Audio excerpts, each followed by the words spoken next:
there's an old saying, just because you can't see something doesn't mean it's not there.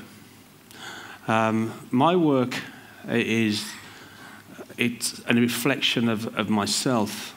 What I wanted to do is to show the world that the little things can be the biggest things. We all seem to think that, you know, if we look down on the ground, there's nothing there. And we use the word nothing. Nothing doesn't exist because there's always something. My mother told me that when I was a child, that I should always respect the little things.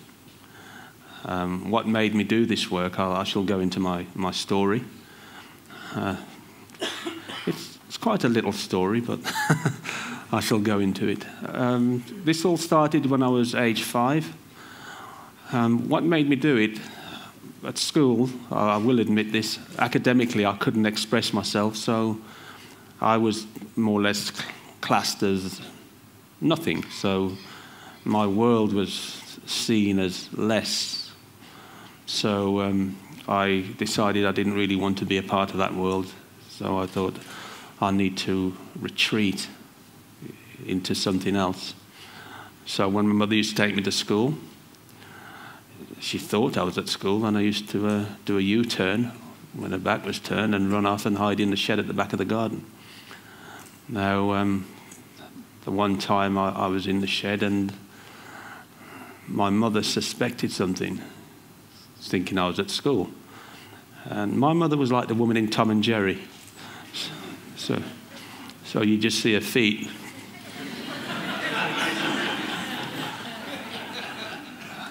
So I was hiding in the shed, like that, and all of a sudden, and then I saw her legs, and then she said, grabbed me like that, because my mother's quite big, and she lifted me up, and she says, "How come you're not at school?" And I told her I couldn't face it because the way the teacher was treating me, ridiculing me, and using me as an example of failure. So I told her. But at that age, obviously I couldn't really express it that way, but I told her I didn't feel right. And then she just said, "You're going back to school tomorrow," and walked off. And I didn't expect that, because I expected one of these. But I didn't get it. So I'm sitting there thinking. And then as I looked down on the ground, I noticed there were some ants running around. And I went into this little fantasy world, and I thought, these ants, are they looking for the queen ant? Or do they need somewhere to live? So I thought, perhaps if I make these ants some apartments, they'll move in.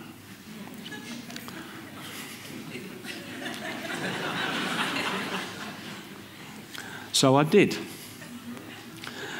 And how I set about that, I got some splinters of wood, and I sliced these little splinters of wood with a broken shard of glass, constructed this little apartment. Well, it looked like a little shanty shed when I finished, but I thought perhaps the ant won't know, it'll probably move in, and so I did. That was a bit crude at the time, and I made all these little apartments and little merry-go-rounds, seesaws and swings, little ladders. And then I encouraged the ants to come round by putting sugar and things like that.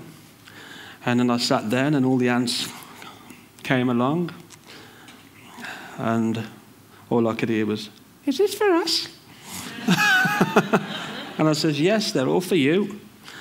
And they moved in and decided not to pay me any rent. I'll get to the serious bit. And from there, I was watching this little world, and it became a part of me. When I discovered that I had this gift, I wanted to experiment with this world that we can't see, because ants are very intelligent. So I realized that there was more to life than just everything that we see around us. That's huge. So I started to educate myself on this molecular level. And as I got older, I continued. I showed my mother. My mother told me to take it smaller. Now, I shall show you something here, and I'll explain. As you can see, that's a pinhead.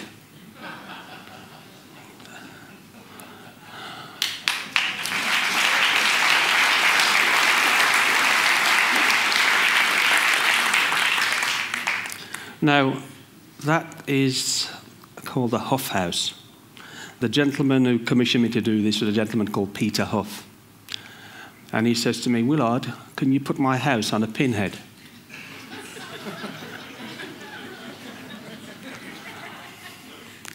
So I says, "How are you going to fit in there?" And then he said to me, "I don't believe you can do it. Can you really do it?" And I says, "Well, try me." And then he said, "But I don't believe that you can do this." So I said, "Okay." So I cut a long story short. I went home, went underneath the microscope, and I crushed up a piece of glass, crushed it up. And underneath the microscope, there were splinters of glass. Some of them were quite jagged. So I was crushing up these pieces of glass, which, as you can see, that's the actual frame of the house. And the actual roof is made up of a fibre which I found in my sister's old teddy bear.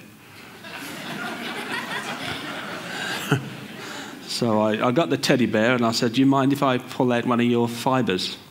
So I did. And I looked at it underneath the microscope, and it was flat. So that I decided to slice these up with the tools that I make. I sharpen the end of a needle into a blade, and then I actually slow down my whole nervous system, and then I work between my heartbeat, and I have 1.5 seconds to actually move. And at the same time, I have to watch I don't inhale my own work at the same time.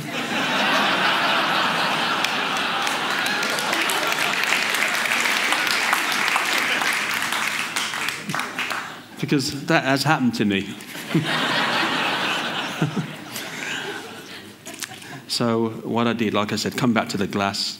I found these little bits of glass, and I had to make them square. So I'm thinking, how can I do this? So what I did, I got a oil stone, broke the edge of an oil stone off. And what I did, I took pieces of glass and I started to rub them. I used a little tweezer which I made from an air clip, and I built up rubber around the end of the tweezer so it wouldn't crush the glass. And then I started rubbing very, very gently until some of the edges were quite square. And then I constructed it. And how I constructed it is by making grooves in the top of the pinhead and then pushing the glass in with its own friction. And as I was doing it, what happened, the instrument that I used turned into a catapult, and it went like this. And then that was it. Gone. So I'm thinking, Mr. Huff isn't going to be very happy when I told him his house has gone to another, into the atmosphere somewhere.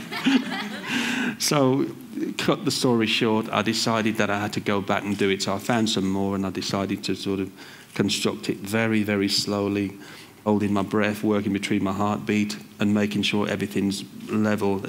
Because it's such a small sculpture, yet nothing can go wrong.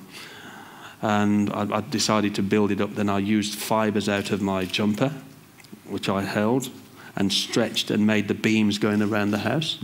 And the actual windows and the balcony had to be sort of constructed. I used money spider's web to actually attach certain things, which sent me insane.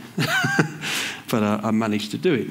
And when I finished it, I came back the next day and noticed the house was occupied. Have we ever heard of a dust mite?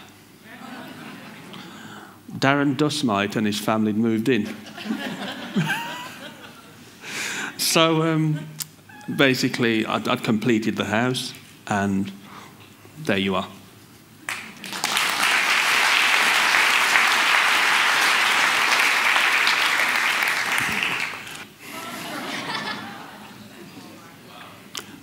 Right. Right, as you can see, Bart Simpson is having a little argument. I think they're arguing about the space on the pin. There's not enough room for the two of them. So I didn't think he was going to throw Bart off. I think he was just warning him, actually. But this one was made out of a nylon tag out of my shirt. What I did, I plucked the tag out and put it underneath the microscope. I used a needle, which has got a slight blade on the end. Can anybody see the blade on the end of that needle? So what I did is the same process where I just kind of hold my breath and just work away very, very slowly, manipulating the plastic, cutting it, because it behaves different. Whenever you work on that level, things behave different because it's on this molecular level. Things change and they act different. And sometimes they turn into little catapults and things go up in the air and, you know, all different things happen. But I had to make a little barrier going around it out of cellophane to stop it moving.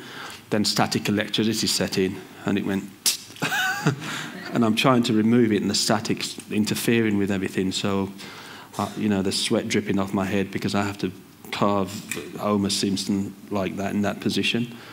And after I've cut out the shape, then I have to make sure that there's room for Bart's neck. So after I've done the same thing, then I have to paint it. And after I've actually sculpted them, I have to paint them. I experimented with I found a dead fly and I plucked the hair off the fly's head, decided to make a paintbrush.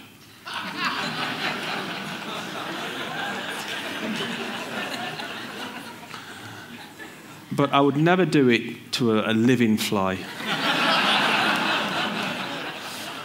Because I've heard a fly in pain and they go,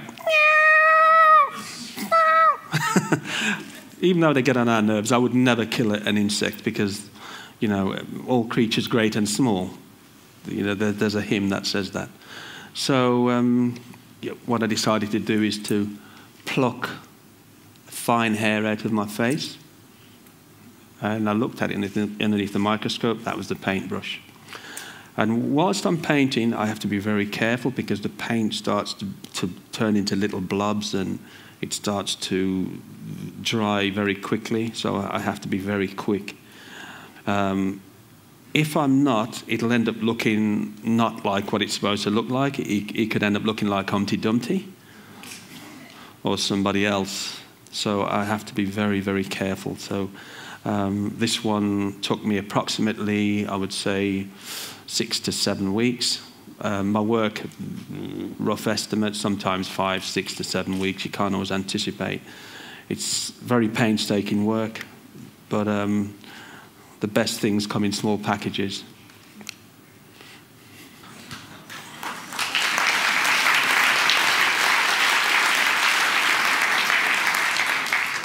As you can see, that's Charlton Heston brought down to size.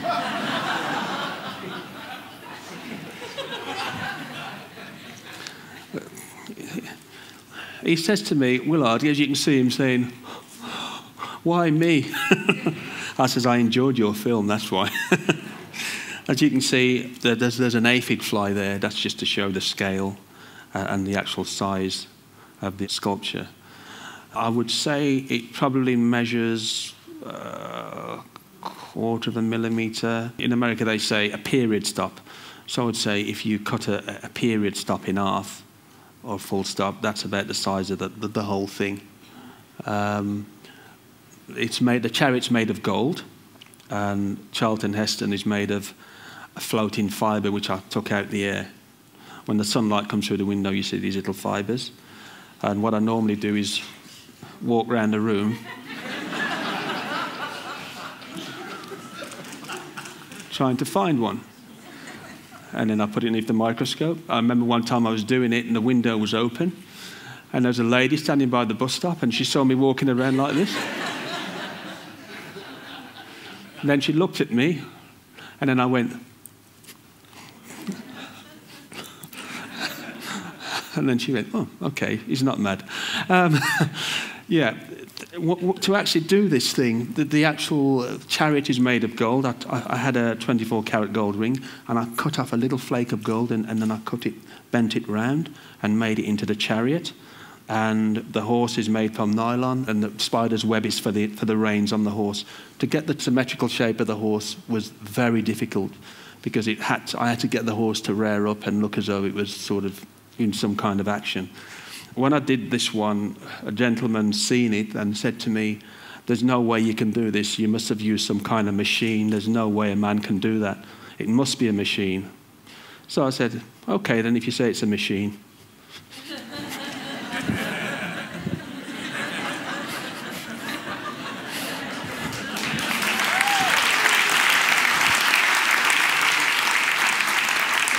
That one took me approximately 6 weeks.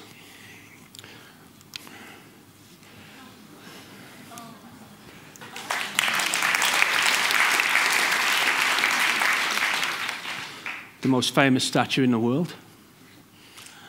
This one, I would say, was a serious challenge, because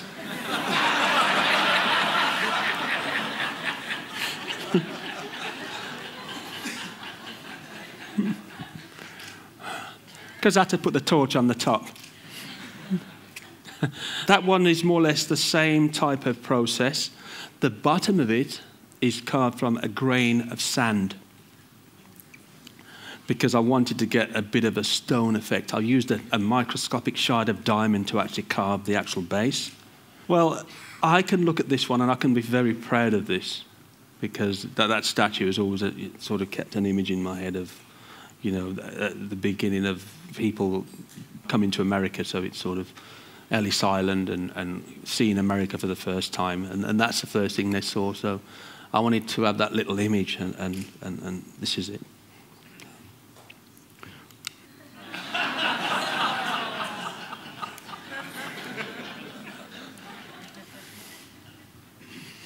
And we all know that is the Hulk.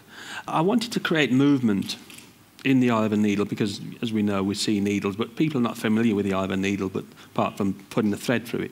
So I broke the needle and made the needle look like the Hulk's broken it. I had to make little holes in the base of the needle to shove his feet in. So most of my work, I don't use glue. They're going with their own friction. And that's how I managed to do it. So it was a sort of as you can see, he's looking at the moment. He's got a little grimace on his face. And his mouth must be probably about 3 microns. So the eyes are probably about 1 micron or something. That ship there, that's made from 24-carat gold. And I normally rig it with the web of a money spider, but I had to rig it with strands of glue, because the web of the spider, it was sending me insane because I couldn't get the web to move off.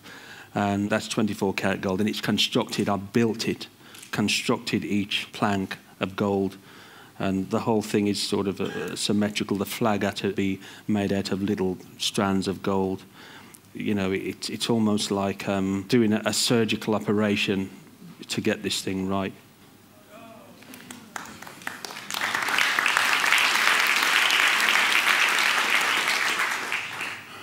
As you can see, dressage. It's something I wanted to do just to show how I could get the symmetrical shape. The actual rigging on the reins on the horse made from the same sort of thing. And that was done with a particle from my shirt.